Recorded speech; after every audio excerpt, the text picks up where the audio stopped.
Good evening. Welcome to This Week in Turkey. Main opposition Republican People's Party, CHP's presidential candidate Muharrem İnce held a campaign rally in the Kurdish-majority southeastern province of Diyarbakır on Monday. Muharrem İnce, the presidential candidate of the main opposition Republican People's Party, CHP, drew tens of thousands to a rally in Diyarbakır, the main city in the predominantly Kurdish southeast. İnce promised a new peace process under the new auspices of the parliament. He also pledged support for native language teaching in schools, which is a long-time Kurdish demand. While İnce was addressing Kurdish people on the streets of Diyarbakır, his wife Ülkü İnce visited Başak Demirtaş, the spouse of the jailed presidential candidate for the pro-Kurdish People's Democratic Party, HDP. Although a center-left party by nature, the CHP has a dominant nationalist wing that has traditionally opposed to many Kurdish concessions. President Erdogan slammed İnce's visit to Diyarbakır by saying that İnce's rally was mostly attended by HDP supporters, according to the information he received through the intelligence service. He also accused İnce of not speaking out against terrorists.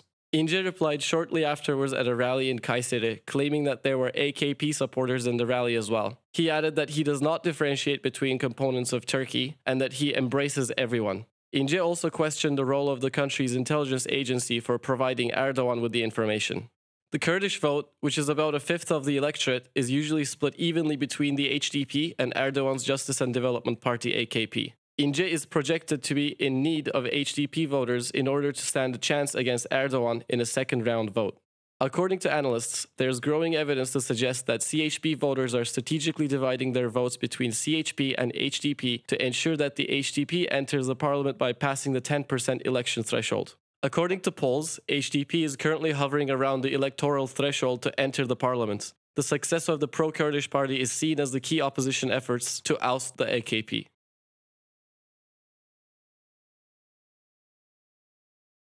Joining us in the studio tonight to talk about Muharrem İnce's election campaign rally in Diyarbakır is Edgar Şar from Medyascope TV, who reported live from the rally on Monday. Welcome, Edgar. Good to have you here. Thank you for having me. So let's start with the meaning of this rally, first of all. Can you explain the importance of Muharrem İnce's rally, the fact that he held an election campaign rally in Diyarbakır? In other words, why is this a big deal? Well, it is quite a big deal because, the importance is, I think, twofold. First of all, it's a historic rally because the last time CHP organized a mass rally in Diyarbakır was, I think, in 2011, if I'm not mistaken, when Kemal Kılıçdaroğlu was first elected as party chair. But, of course, it was not so big, the crowd, I mean. And so after 8 years, it was the first rally to be organized by the CHP. Well, although Muharrem İnce does not hold his rallies as the rallies organized directly by the CHP as a presidential candidate who, claims himself to be a independent candidate in a way. So it was, I think, a historic for CHP as well, because CHP claims that it tries to be a social democratic party, political party, and CHP as a social democratic party has always been expected to develop a kind of solution for the Kurdish question, but we cannot say that it was very much successful in it, but they were trying to do that, and in that sense, I mean, that's the fact that so many Kurds came to the rally of Muharrem İnce, in my opinion, created a kind of opportunity, a kind of political atmosphere in which CHP can also make a transition to a social democratic party, which is also very much attentive to the Kurdish question. But there is also another importance, which I call conjunctural importance. Kurdish people are very politicized, and they know what is happening in the national political atmosphere in Turkey. They know that there is a second round in the presidential elections, and they know that their vote, their political behavior is of a big importance in case of a second runoff in presidential elections. So they were, I think, so that's why we are all curious about whether Kurds will vote for İnce in a possible second round. I think in that sense it's also important. We'll definitely come to that in a minute or two, but before we do that, from what I've seen, from what we've all seen as Turkish speakers, from your reports from Diyarbakır, which were in Turkish, unfortunately, it looks like the locals in Diyarbakır took a lot of interest in attending Muharrem İnce's rally and in listening to what he had to say. Why do you think was the case? Why were they so interested in listening to what İnce had to say? What were your observations? Well, you know, people in Diyarbakır, and Diyarbakır is a city which I think is very representative of Kurdish voters in Turkey in general. And Selahattin Demirtas is a very popular leader there, and he will definitely get the majority of the votes in Diyarbakır in particular, and also in other cities in the southeastern part of Turkey. But, and although they will do anything, I mean the HDP and its supporters there will do anything to get Demirtas to the second round of the presidential elections. But in spite of this, they know the reality as a politicized electorate. They know that it will be Muharrem İnce probably who will be in the second round runoff if this will be the case. So they are also asking themselves if they can vote for İnce in case of a second runoff, because you know, because of his failure of developing a resolution to a Kurdish issue and his remarks on Kurds and his Kurdish policy. The Kurdish people are very much against Erdogan now. Not Kurdish people, but let's call it, is a very correct way, HDP voters, we can say. But the number of HDP voters are also increasing, and this is also something we have to draw attention to. So in that sense, they were curious about what İnce had to say, what plans he had. And he came to Diyarbakır, we should admit, with a number of advantages. The first advantage is the fact that he visited Demirtas in the prison. No other candidate did that. And it created a kind of sympathy in Kurdish voters towards İnce. And also he called from the very beginning onwards the Kurdish question as it is. You know, he admitted the existence of Kurdish question, and he also talked about the importance of mother tongues for Kurdish voters. And he also voted against the lifting of parliamentary immunity when it was voted in the parliament. And, you know, CHP didn't do that officially, although many CHP parliamentarians voted against it. And İnce, you know, publicly announced that he would vote no in the parliamentary vote. And this created also a kind of sympathy towards İnce because, you know, this action in the parliament, in the opinion of Kurdish people, prepared the atmosphere after which Selahattin Demirtas was taken to jail.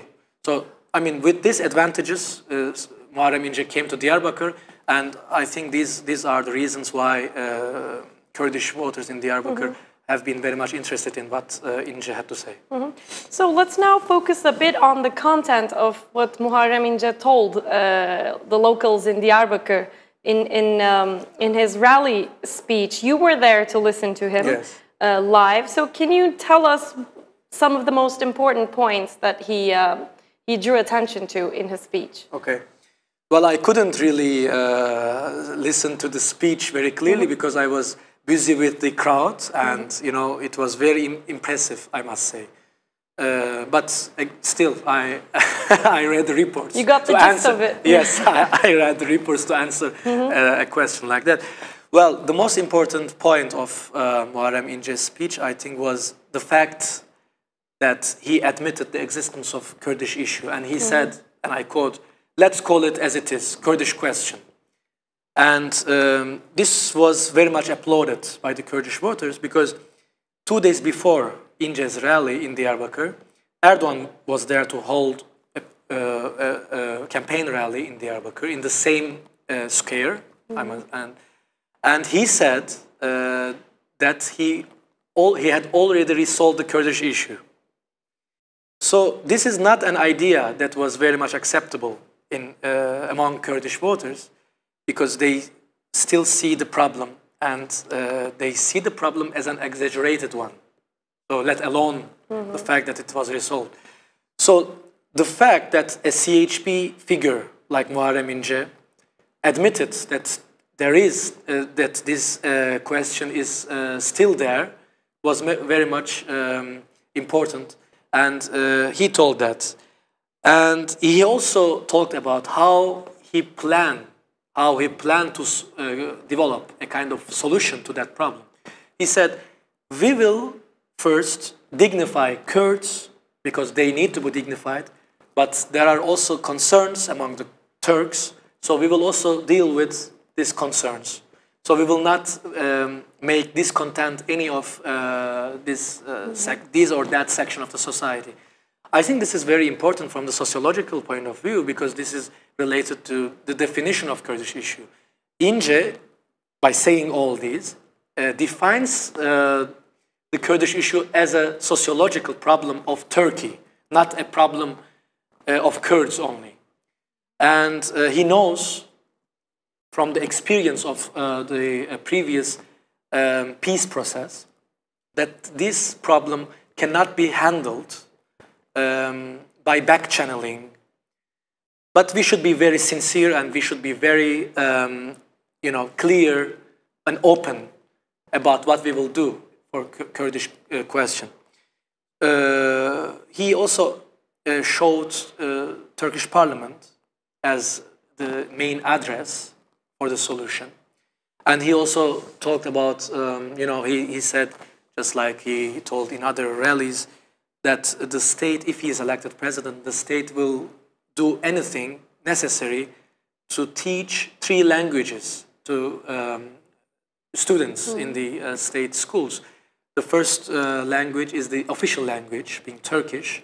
The second one is the mother tongue, whether it is Kurdish, Arabic, or any kind of local language to be spoken by Turkish citizens in Turkey.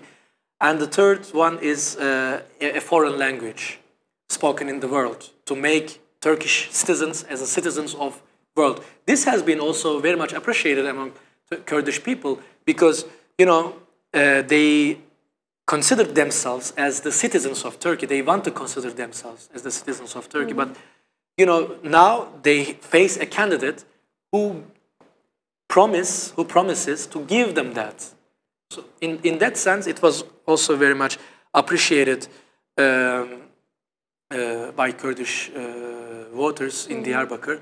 And last but not least, I can say that he also, let's say, reminded the people in Diyarbakır that he had voted no in the parliament. And this was very much applauded, because in that crowd, as President Erdogan also said, HDP voters were in majority, in my opinion. But they carried Turkish flags all around the square. And for them, an action to prevent Selahattin Demirtas from being taken to jail is something to be applauded. And İnce did that, and I think that was also a kind of created a sympathy towards İnce among the supporters. So finally, before we start wrapping up, let's get back to the point which I promised we would get to eventually, which is the much talked about debate, the much talked about second round debates, and how the question that revolves around how Kurds are going to vote if there's a second round. So after reporting live from the rally, you also went around the streets of Diyarbakır, you talked to the locals, and you asked them this question. As I said, this was unfortunately only in Turkish, but I mean, we'll try to cover it briefly in English here as well. You asked people whether they would be willing to vote for İnce if he was a candidate in the second round, standing against Erdogan. Yes. So can you tell us about your impressions, both your impressions and the answers you got, briefly, but this time in English? Okay, my pleasure. Well, to begin with, the idea to go around the streets was the fact that, well, of course, the people who attended the rally, they were also Kurds. They were also HDP, I mean, predominantly HDP voters. So it was also in the rally important to hear from people that they would like to vote for Ince in a possible second runoff. But still, it was a CHP rally. It was a rally organized by CHP for Muharrem İnce, their presidential candidate. So it was important to go to the streets to hear from ordinary people who might not have been might not have attended the rally, but still they might have an idea about that.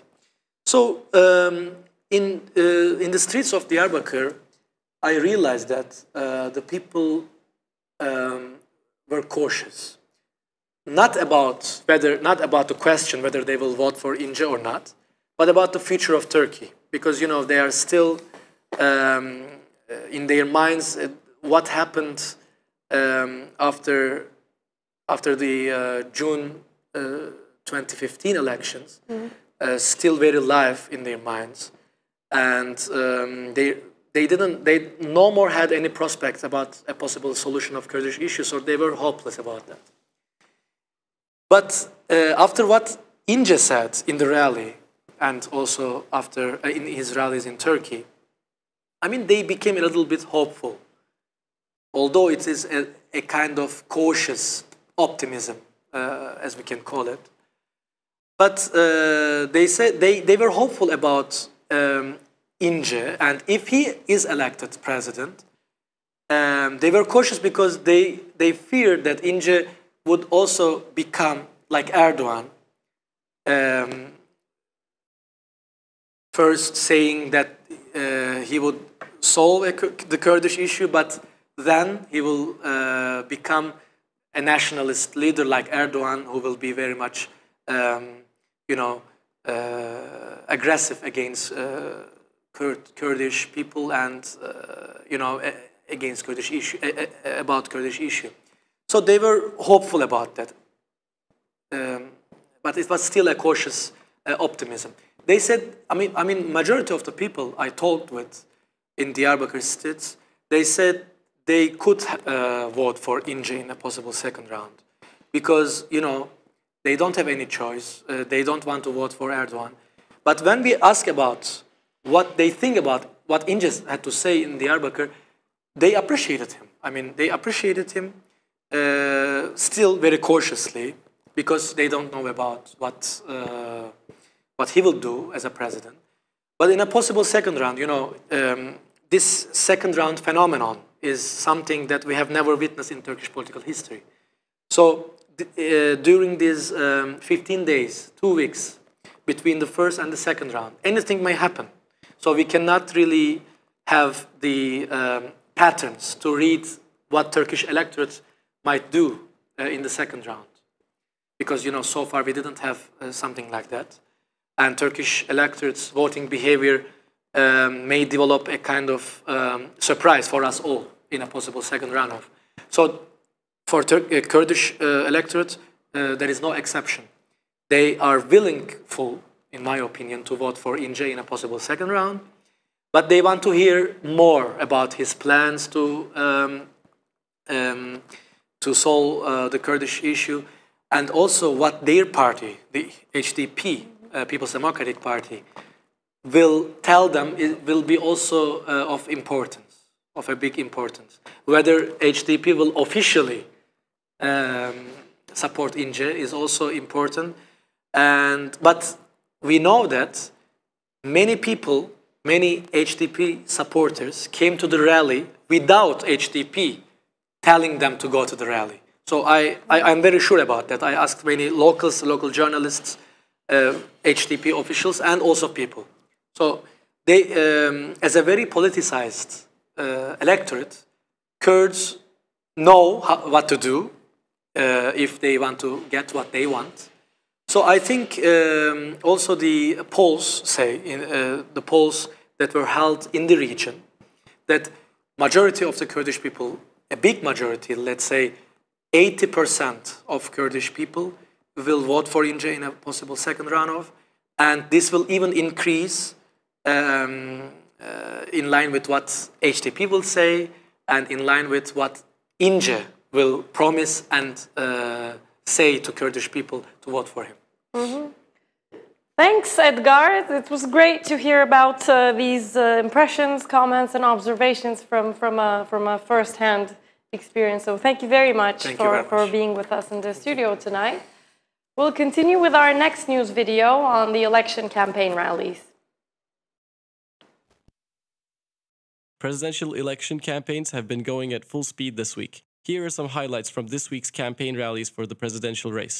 Good Party leader Meral Akşener announced that she has decided not to appear on the state-run TRT to deliver her 10-minute campaign speech for the upcoming June 24th elections. Akşener has criticized the state-run broadcaster for giving disproportionate airtime to opposition parties. A statement from the party on Tuesday put forward that the Good Party's request to have someone else appear in the propaganda video was rejected by the Supreme Board of Elections. Meanwhile, President Recep Tayyip Erdogan at a Sunday rally criticized People's Democratic Party HDP's jailed presidential candidate Selahattin Demirtas during a campaign rally on Sunday, saying that he would have approved the reinstatement of capital punishment had the parliament passed such a legislation. Erdogan's comment on capital punishment came in response to the crowd calling for Demirtas's execution. Erdogan accuses Demirtas of being responsible for the deaths of 53 people during street protests in 2014. This man is under arrest now? Yes, that's all. Indeed, the judiciary must make its decision as soon as possible, Erdogan told crowds during his rally in Kocaeli on Sunday. Supporters responded to Erdogan by chanting, "Execution, execution."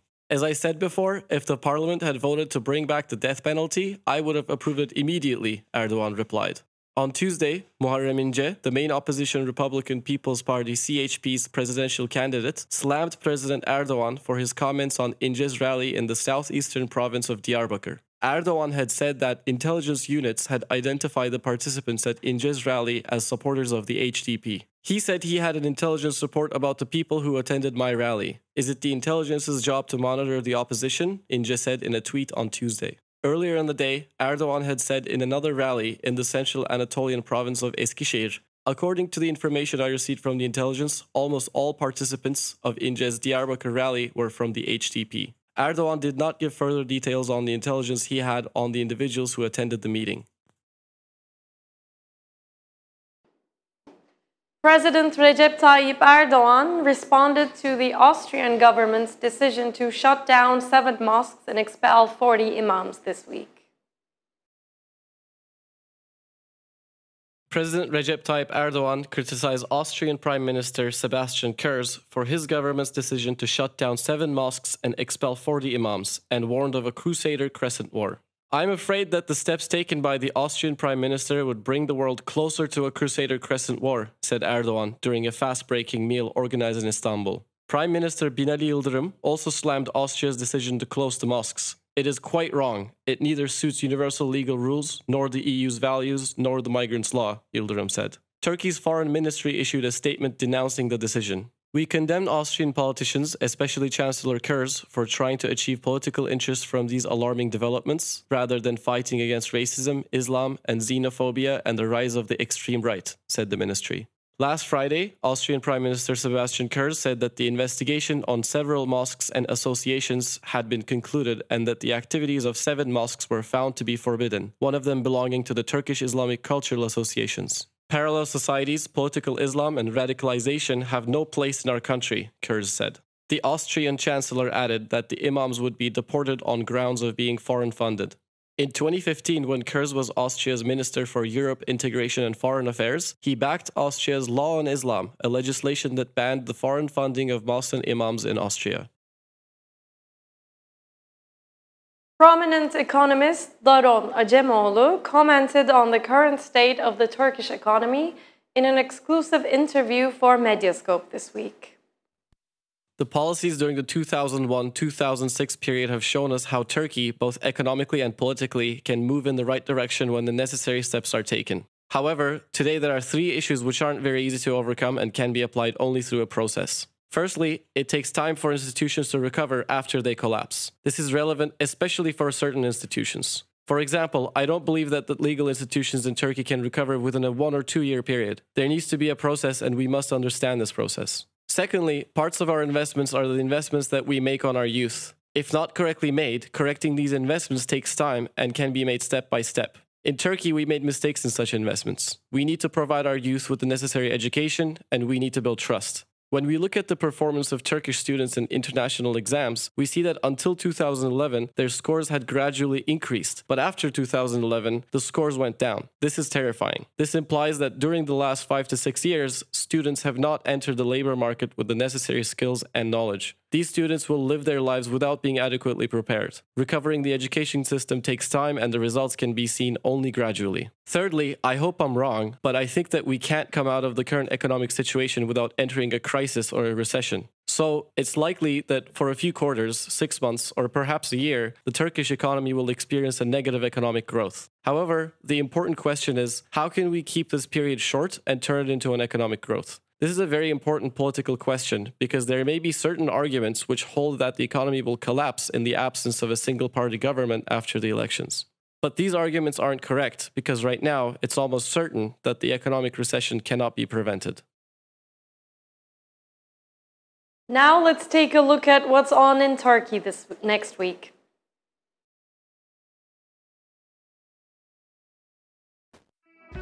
Palmiyeler returns with Akdeniz after their debut singles Kalbim Seni Arar and Derine, the 7-song LP released through Kare Müzik Evi. The group, whose first release was in 2015, recorded their latest album Akdeniz at Studio Kare.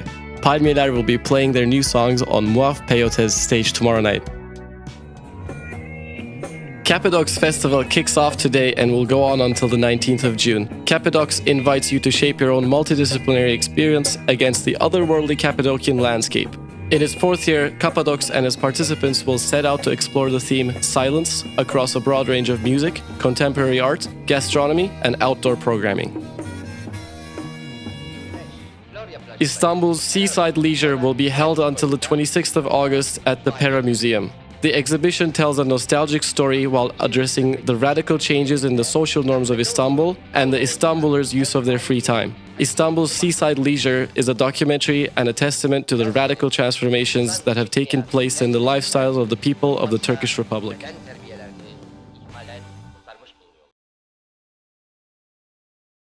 That's all from This Week in Turkey. Thanks for tuning in and hope to see you again next Friday at 9 p.m. Goodbye.